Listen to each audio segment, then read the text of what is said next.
قرآن پاک ہی تو وہ کتاب ہے جس سے عقائد کی درستگی کی جا سکتی تھی، لیکن بد نصیبی ایسی ہوئی کہ جب تفسیر کی جا رہی ہوتی ہے قرآن پاک کی تو کئی اصول و ضوابط کا خیال نہیں رکھا جاتا ہے۔ اسی طریقے کے اصول و ضوابط ہم آپ کے سامنے لے کر آتے ہیں مختلف پروگرامز کے اندر، اور اکثر ہمارے پروگرام قرآن کی تفسیر کے حوالے سے ہی ہوا کرتے ہیں۔ ہمارا ادارہ مفتی صاحب کی خدمات بھی لے رہا ہے، کلاسز بھی چل رہی ہیں۔ اگر آپ بھی مفتی صاحب سے پڑھنے کے متمنی ہیں، شوقین ہیں اور اپنی صلاحیت کو ابھارنا چاہتے ہیں، خود قرآن کی تفسیر کو کتابوں سے دیکھ کر حق اور باطل کا فیصلہ کرنا چاہتے ہیں، آپ اس کلاس کو جوائن کر سکتے ہیں۔ اور جتنے بھی اسٹوڈنٹس پڑھ رہے ہیں، جتنی کلاسز چل رہی ہیں، یقین جانیے ان اسٹوڈنٹس کے اندر اتنی صلاحیت پیدا ہو گئی ہے ماشاءاللہ کہ دیکھ کر باقاعدہ مجھے خود رشک آتا ہے کہ عام فہم لوگ ہیں، یعنی عام بندے ہیں، کوئی باقاعدہ درس نظامی کے اسٹوڈنٹس نہیں ہیں، لیکن پھر بھی وہ مختلف کتب پڑھ کر، تفاسیر پڑھ کر ایک صحیح نتیجہ نکال سکتے ہیں۔ اگر آپ بھی اسی طرح کرنا چاہتے ہیں اس کلاس میں ایڈمیشن لے سکتے ہیں۔ اچھا، وہ بہت سارے ایسے عقائد کے جو ہمیں ماضی میں نظر نہیں آتے، اکابرین کی کتابوں میں نہیں ملتے، تفاسیر میں نہیں ملتے، لیکن آج کے دور میں ہمیں ایسے عقائد نظر آ رہے ہوتے ہیں۔ ان میں سے ایک عقیدہ یہ ہے حاضر و ناظر کا، یعنی نبی کریم صلی اللہ علیہ وآلہ وسلم انتقال کے بعد بھی حاضر و ناظر ہیں۔ حاضر و ناظر کا معنی یہ بیان کیا جاتا ہے کہ آپ ہیں تو اپنی قبر انور میں ہی موجود، لیکن پوری دنیا، پوری کائنات، پورے امتی، ان کے اعمال، افعال، اقوال اس طریقے سے پیش کیے جاتے ہیں یا اس طریقے سے آپ کے سامنے ہر وقت موجود ہیں کہ جیسے ہتھیلی میں رائی کا دانہ دیکھا جا سکتا ہے۔ تو حاضر و ناظر کا جو عقیدہ نکال لیا گیا اور اس پر قرآن کی آیات بھی پیش کی جاتی ہیں، وہ بھی میں آپ سے ذکر کرتا ہوں۔ تو یہ جو عقیدہ ہے حاضر و ناظر کا، کیا یہ عقیدہ اسلام کے مطابق لگتا ہے؟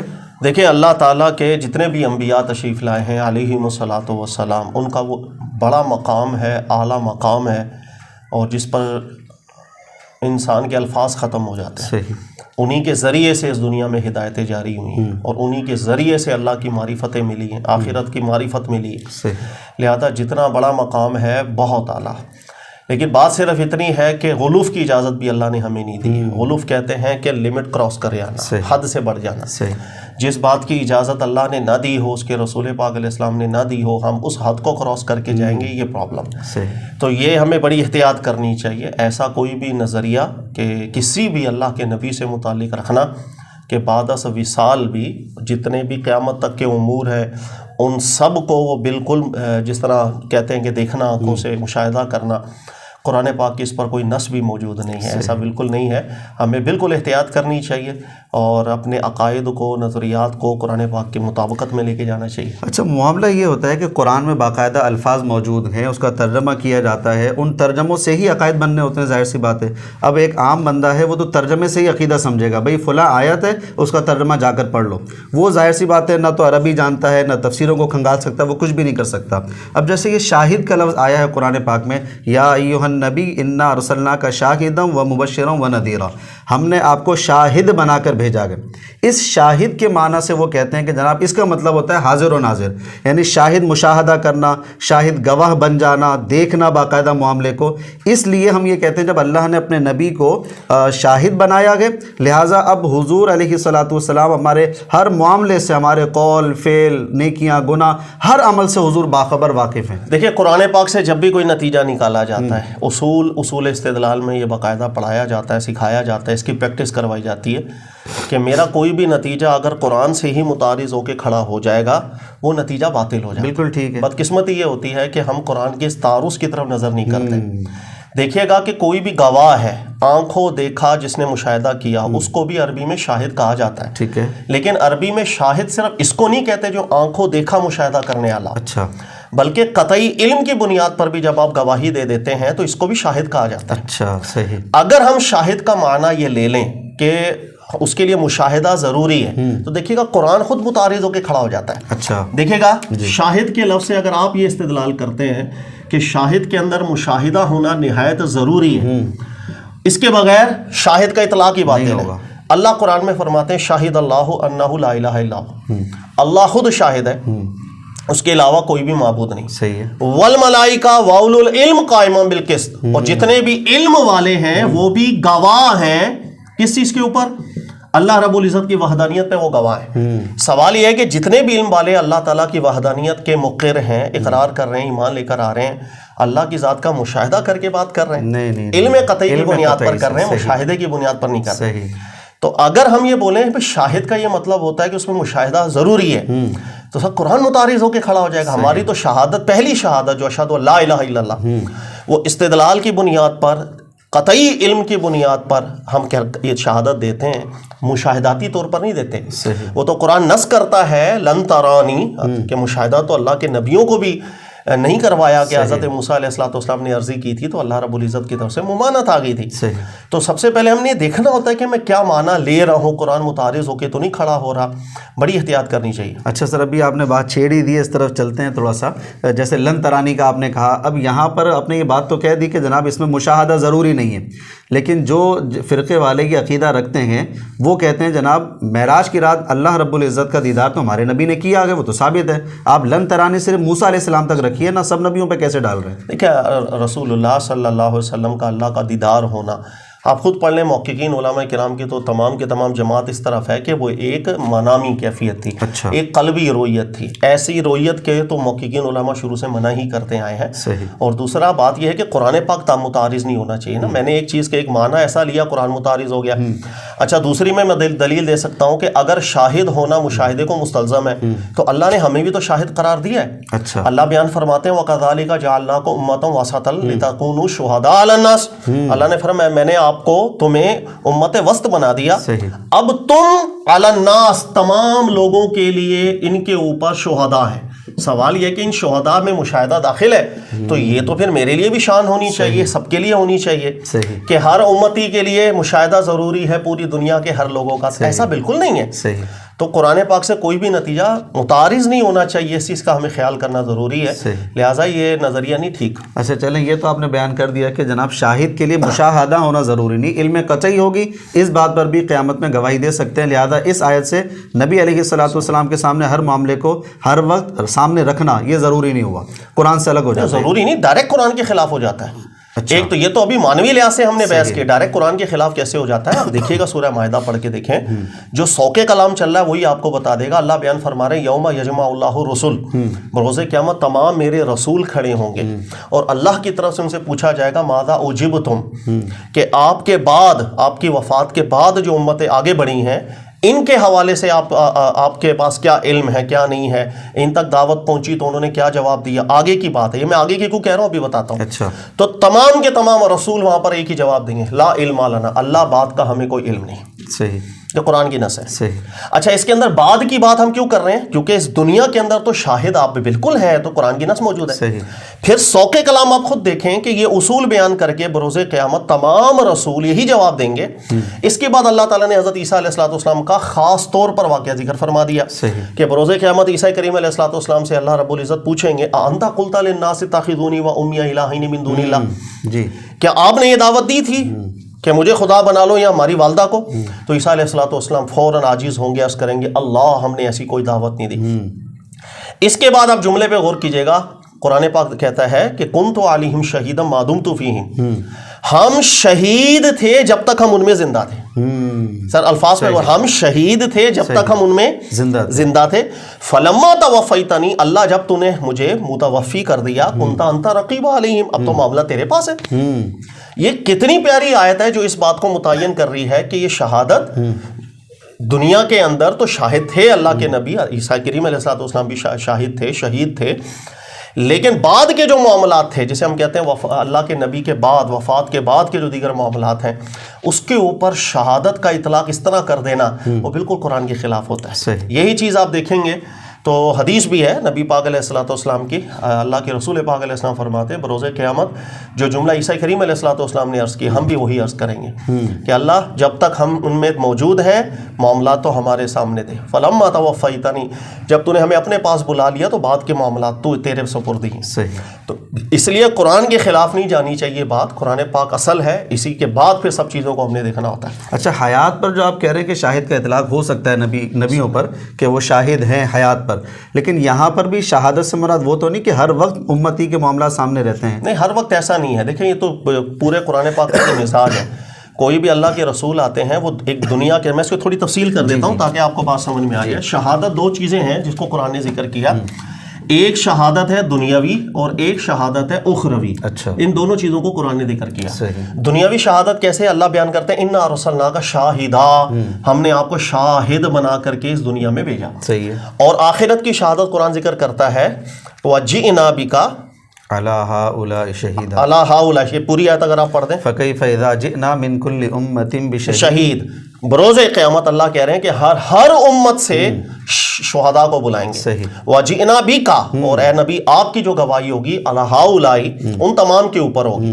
تو ایک ہے بروز قیامت کی شہادت جس کو قرآن پاک ذکر کرتا ہے. یہ دو چیزیں ہیں، ایک دنیا کی شہادت ہے، ایک اخروی شہادت ہے. اچھا اچھا. صحیح. دنیا کی جو شہادت ہے، یہ شہادت کا یہاں مطلب یہ ہے کہ اللہ کی گواہی دینا، جیسے اللہ نے بیان کیا شاہد اللہ انہ لا الہ الا ہو.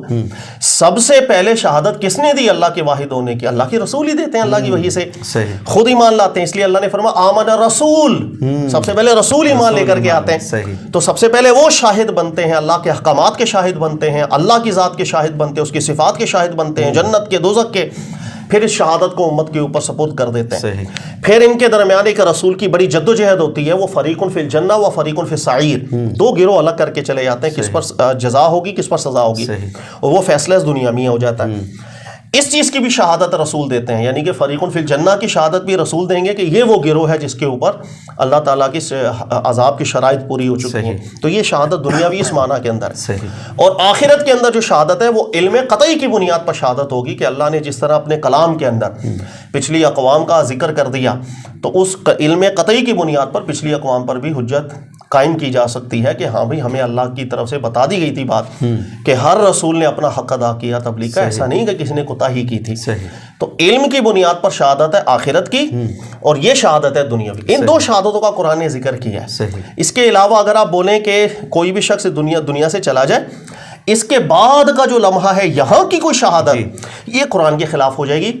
جیسے میں نے آپ کو سورہ مائدہ کی دو آیتیں بیان کی ہیں کہ اللہ کے رسول ذکر کریں گے لا علم لنا، عیسیٰ کریم علیہ الصلوۃ والسلام ذکر کریں گے اللہ جب تک ہم دنیا میں تھے تو شہید تھے، شاہد تھے، اس کے بعد کے معاملات تیرے سپرد. لہٰذا یہ بڑی آرام سے آپ کو سمجھ میں آ جائے گی شہادت کے معاملات. اچھا، ابھی جو آپ نے کہا بات وہ وہاں سے کچھ اور نکلتی چلی جا رہی ہے. یوم یجمع اللہ الرسل فیقول ماذا اجبتم، یہ بعد کی زندگیوں کی بات چل رہی ہے کہ امتی آپ کے انتقال کے بعد جو لوگ تھے ان کا معاملہ کیا رہا. اس پہ کیسے کہہ رہے ہیں آپ؟ اس لیے کہہ رہے ہیں کہ دنیاوی معاملات پہ تو شاہد رسول ہوں گے نا.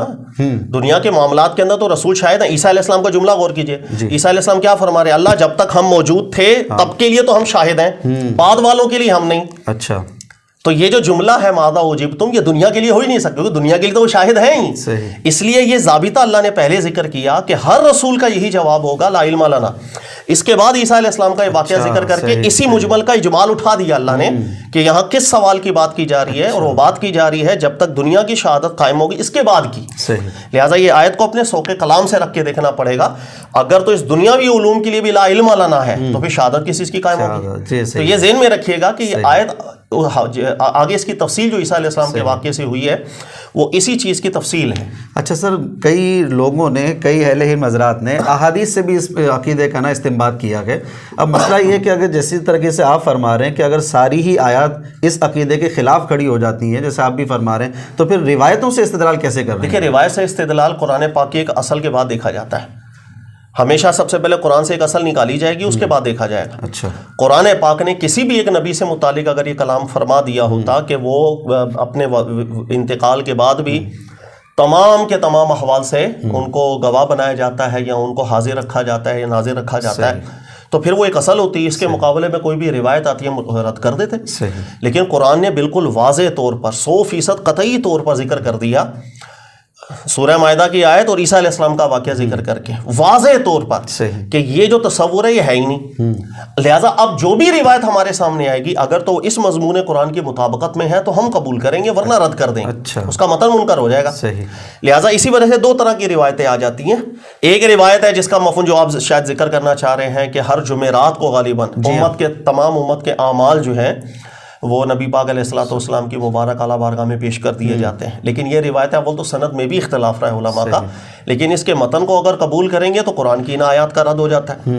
اس کے مقابلے میں دیکھیں بخاری کی جو روایت ہے جو میں نے پہلے بھی آپ کے سامنے ذکر کی کہ اللہ کے نبی علیہ السلام فرماتے ہیں کہ بروز قیامت ہمارا بھی وہی جملہ ہوگا جو عیسیٰ کریم علیہ السلام کا جملہ ہوگا کہ فلما توفیتنی کنت انت رقیب، اللہ ہمارے بعد کے معاملات تیرے سپورٹ. اب یہ دو الگ الگ مضمون کی روایتیں آ گئیں, قرآن کی مطابقت میں جو ہے ہمیں اسے ماننا پڑے گا. سر یہ وہ اصل ہے جس سے آپ کا ٹھیک اور غلط جدا ہو جاتا ہے. اس اصل کو چھوڑ دیں گے پھر تو کسی بھی مضمون کی کوئی بھی روایت آ جاتی ہے, پھر تو وہ آپ دیکھیں گے ایک مخصوص ہمارے یہاں فرقہ ہے جن کے نزدیک تو یہ جو شہادت ہے یہ صرف انبیاء تک تھوڑی ہے, بلکہ ان کے بعد کئی آئمہ تک چلتی چلتی کہاں تک شہادت جاتے. روایتیں تو انہوں نے بھی بہت بنائی ہوئی ہیں. تو کہنے کا مقصد قرآن پاک کی اصل کے تحت دیکھیں گے مسئلہ حل ہوتا ہے, ورنہ حل ہی نہیں ہو سکتا مسئلہ. اچھا بات یہ ہے کہ یہ عقیدہ ہے اور ہر مسلمان کے نزدیک عقیدہ بڑا حساس ہوتا ہے, بلکہ ہر بندے کے نزدیک حساس ہوتا ہے جو اللہ پر یا اپنے کسی بھی خدا پر اپنے آنے والوں پر ایمان رکھتا ہے, وہ حساس مانتا ہے اس معاملے کو کہ بھئی عقیدہ رکھنا ہی رکھنا ہے. اب مسئلہ یہ ہے کہ یہ آپ نے سمجھا تو دیا, جن نے جو یہ عقیدہ رکھتے ہیں پھر وہ ایک الزام لگائیں گے, وہ یہ کہیں گے بھائی تم صرف قرآن قرآن قرآن کرتے رہتے ہو, حدیث کو تم سائڈ میں کر دیتے ہو, تو ایسا فرق کیوں کرتے ہو؟ ابھی تو میں نے ذکر کیا حدیث دونوں طرف تھی, قرآن کی مطابقت کی جو روایت تھی میں تو اسی کو سر آنکھوں پہ بٹھاؤں گا, مخالفت میں تعویل کروں گا. امام ابو حنیفہ کا بھی بڑا واضح استدلالی اصول ہے, کوئی بھی خبر روایت قرآن سے کلیش کرتی ہے تو روایت میں تعویل کی جاتی ہے, قرآن میں تھوڑی. قرآن تو ایک اصل ہے جو قطعی طور پر یہاں پہ روکنا چاہوں گا میں آپ کو, پھر میں اسی پوائنٹ کی طرف آتا ہوں کہ ہماری درس نظامی میں پڑھایا جاتا ہے, پڑھا جاتا ہے. سر پڑھائے پڑھوئی کو چھوڑیں آپ, سمپل یہ ہے کہ اس کو عمل کریں, پریکٹس کریں. پڑھانا تو چلتا ہے ہمارے یہاں, سب پریکٹس کتنا کیا ہم غور کریں. دیکھیں میں نے آپ کے سامنے دو روایتیں بیان کر دیں, ایک روایت کہہ رہے ہیں حاضر ناظر کے تصور کو, ایک روایت کہہ رہی ہے حاضر ناظر کا تصور نہیں ہے, الگ دو روایتیں. سر میں کس روایت کو مانوں؟ مضمونی دونوں کا الگ ہے.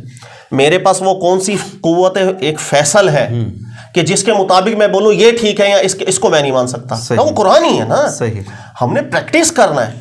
ہاں اگر کوئی بندہ بسم اللہ جی ہم بھی حاضر ہیں, غلطی ہم سے بھی ہو سکتی ہے, اگر کوئی بھی شخص آ کر کے یہ ثابت کرے کہ قرآن پاک میں اجتماعی تناظر میں کوئی بھی مقام تعارض پیدا نہیں کر رہا, اور حاضر ناظر کا ایسا نظریہ کہ فلما توفیتنی اس کے بعد بھی شہادت ثابت کر دیں آپ, اور شہادت مطلب مشاہدہ قرآن کی, تو پھر ٹھیک ہے جی ہم بالکل اس کو ایکسیپٹ کر سکتے ہیں.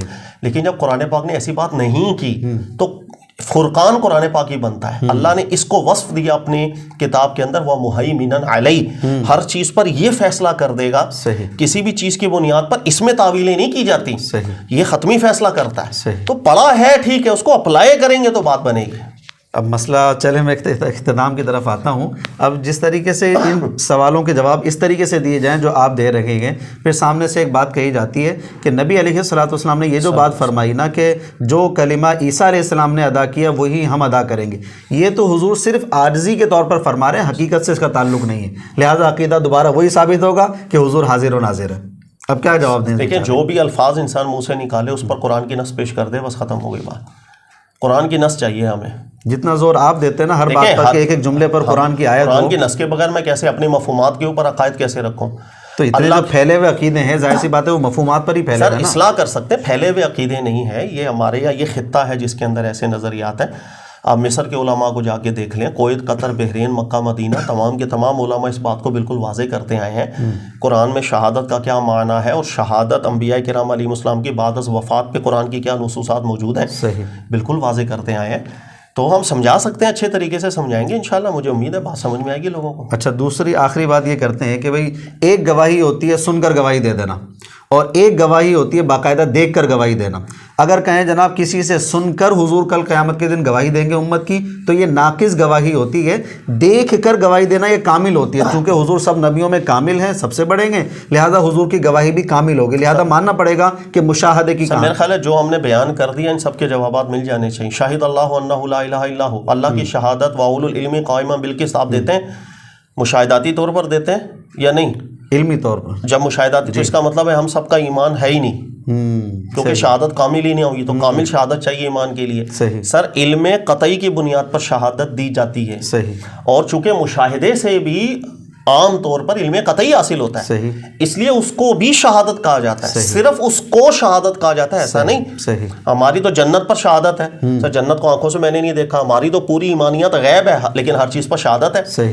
تو علم قطعی کی بنیاد پر شہادت ہے ہماری, نہ کہ مشاہدات کی بنیاد پر.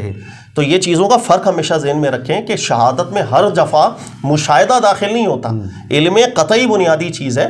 اس کے بعد چونکہ مشاہدے سے بھی وہ حاصل ہو جاتا ہے، وہ بھی اس کی ایک شاخ بن جائے گا، اطلاق بن جائے گا، نہ کہ لفظ کا ایکچولی مطلب وہ ہے۔ صحیح، ٹھیک ہے سر، بڑا اچھا ڈسکس کیا یہ معاملہ، بڑا الجھا ہوا معاملہ ہے عوام کے اندر بھی، سوشل میڈیا پر بھی، کہ نبی علیہ الصلوۃ والسلام کو حاضر و ناظر کہہ سکتے ہیں یا نہیں کہہ سکتے۔ اچھے طریقے سے آپ نے سمجھا دیا آیات کے ذریعے، یقیناً ناظرین کو بھی اچھے طریقے سے سمجھ میں آ گیا ہوگا۔ جی ناظرین، آپ نے سماعت فرما لیا آگے قرآن کی آیات ہے، 2-3 دفعہ اس پروگرام کو سنیے، سمجھنے کی کوشش کیجیے۔ جو مفتی صاحب نے آیات سے عقیدہ بیان کیا ہے، یہی عقیدہ درست لگتا ہے۔ اللہ تعالی ہم سب کو اپنے عقائد کا تحفظ کرنے کی توفیق عطا فرمائے۔